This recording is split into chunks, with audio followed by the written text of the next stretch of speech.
Hey, thanks for joining. I'm getting set up. I don't know my way around. And here we go. The retro stand. To understand, Innerstand. Jeez, I just had to brush my teeth. It was almost like I had to throw up. So, yeah, in a conscious awakening, when I saw the fishing lure mailbox yesterday, and then, I had the PTSD. It was like, I'm telling the truth, I'm telling the truth, I am telling the truth, I am telling the truth, So, this is how my dad does it, or I see the man. This is how the man who was my birth father does it. It was like, remember what happens when you tell the truth. I mean, this is how mean, this is how evil, sick, twisted, mean he is. I'm sorry, but I have to say that. I do. He is so mean. I'm telling the truth. I'm getting punished. I'm called a liar, okay? So it was like, now, Bet, remember what happens when you tell the truth. You remember what happens when you tell the truth? You do, don't you? Now, remember, you remember the lie as the truth, and I'm the guardian of your mind. That's what he would say. Oh, it makes me so mad. It makes me so mad. So I can't be mad. I have to tell it just like he said it to, because it makes me so mad now when I look at it. But I'm not as mad because I'm healing. I'm healing. Okay, so if I go in a self-hypnotic state and can remember the past memories like they were just, boom, they're right here. I mean, it's just like yesterday. It's just like the second, I'm like in it. Because I was there. It was me. And it was him. And it's like, and I can remember him sitting in the chair as well at the landings, and even saying that to me. Remember that you remembered the lie as the truth. The lie is the truth. You remember the lie as the truth. Remember what happens if you do tell the truth, though. If you do tell the truth, your truth,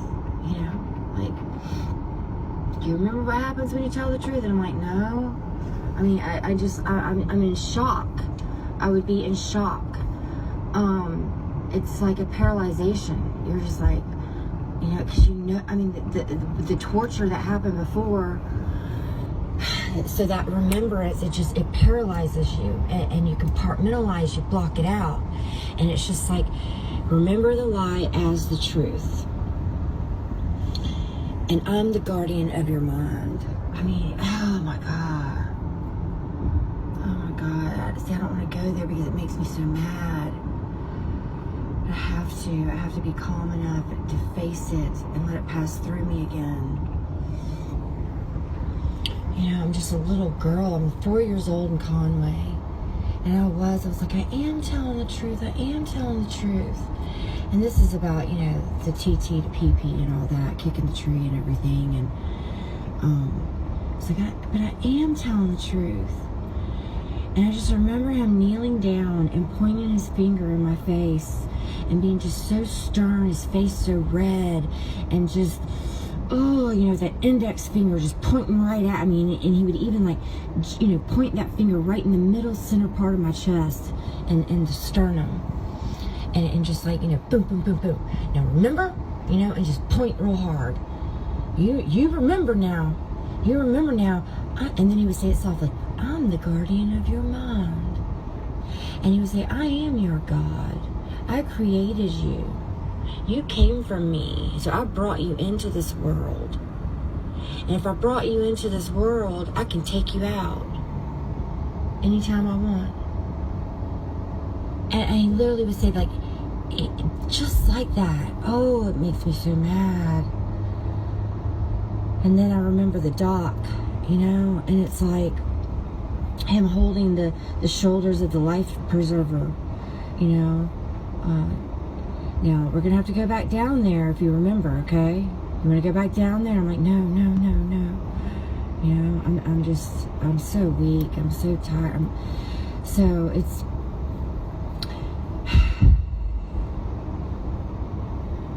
the truth Now you remembered the lie as the truth. And it's just remember to forget. Remember to forget that. Remember to forget. Remember to forget that the lie is the truth. I can't. I'm gonna throw up. I feel sick. I do. Yeah, so it's remember the lie as the truth. It's like I have it right here in my heart chakra, and I'm gonna say it. And I can see his face, and I can see the look on his face, of course, you know. It's just that side look, that little cutting eye side look. Now remember, Bet, we agreed. And remember, Bet, you made an agreement with me. Remember, Bet, we agreed. You can't remember the truth, and you can't ever speak of it again. Your mind won't let you. That's what you told me. So I'm speaking it and I'm breaking out of it. And I am speaking it.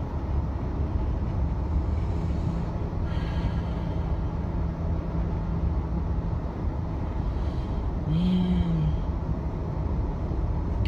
Your mind won't let you. You just remember that. Remember to forget. And we agreed. We agreed that you said you'd remember to forget and you would never speak of it again.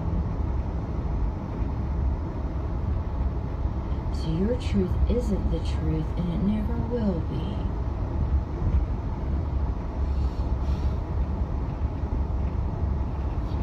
You'll remember what happened to you and what happens to you, what happens to little kids, little girls who speak their truth. That's not their truth. It becomes a lie because you made an agreement with me.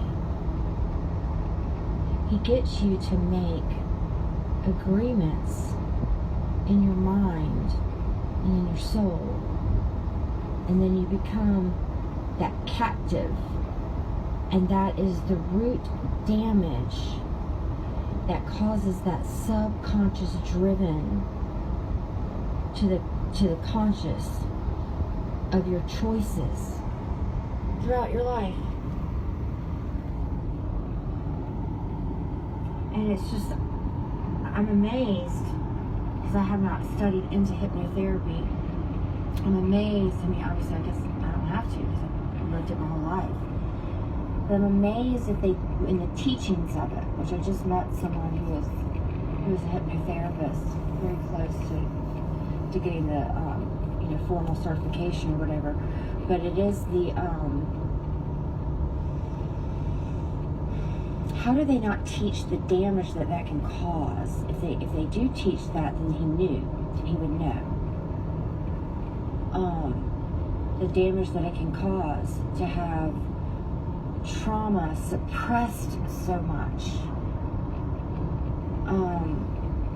and to be made a liar through sexual trauma. I mean, so it's like you gotta go back to the truth, you know? The words of just like, I just see in his face and the way he was rocking in the chair, and just sort of leaning back, and, you know, and then he would like, you know, tip his index finger up and down, you know, on the arm of the chair, just like that little index finger going up and down on the arm of the chair, which would signify the little poking in my chest. You know, because it's a visual to the brain, to the sensory motor, you know, the sensory, and all your neurons that are the messengers to the rest of the body. So it's like your truth becomes a lie, but if you ever speak of the true truth, what really happened to you, then you're going to be tortured. You're gonna lose your life. You could lose your life. And who knows if, and I think he even said, I'm sure he did, of course he did. Because the words are coming back to me, you know? Now you could lose your life again, and this time you might not come back. You might not make it back. That's what he said. You know, you remember now what happens if you tell the truth, your truth, you might lose your life. And if you do, you might not make it back this time. So that's where all my high, intense fear, response, trauma reaction comes from. Because I was threatened so severely, and I actually was killed. I was put out and brought back by the CPR. And he would joke with my mom, and it's so mean. My mom actually blocked it out for a long, I know she blocked it out totally. That's what happens. Because of course she's his victim too. And because he would even say this, I remember this so well, the conversation now, and I couldn't remember these conversations for a long time, and I still only remember a few of them right now from 905 Rolling V Lane specifically. And the one that's coming back to me, which had been coming back to me, repetitively in spurts over the months about, remember when Bet was 7? Remember what happened when Bet was 7? And then I remember my mom, talking about me, to like her friends or Marlene especially. It would be like, yeah, Rob swears up and down something happened to Bet when she was 7, but I don't remember. I don't know what he's talking about. And it was like his joke though was that, yeah, like when she did remember, when she would talk, bring it up or something, that time, one time he said that you killed Bet and brought her back with CPR, and, he would almost like snicker or like giggle or something, where it's like, yeah, he's like, it might have taken me 2 or 3 times to bring her back. Just to torture my mom more mentally about that. Isn't it bad enough to think about what you did to your little daughter? But then you have to joke about how she almost didn't make it back. And that's how he would say it too. She almost didn't make it back, but good thing she did, Good thing she did.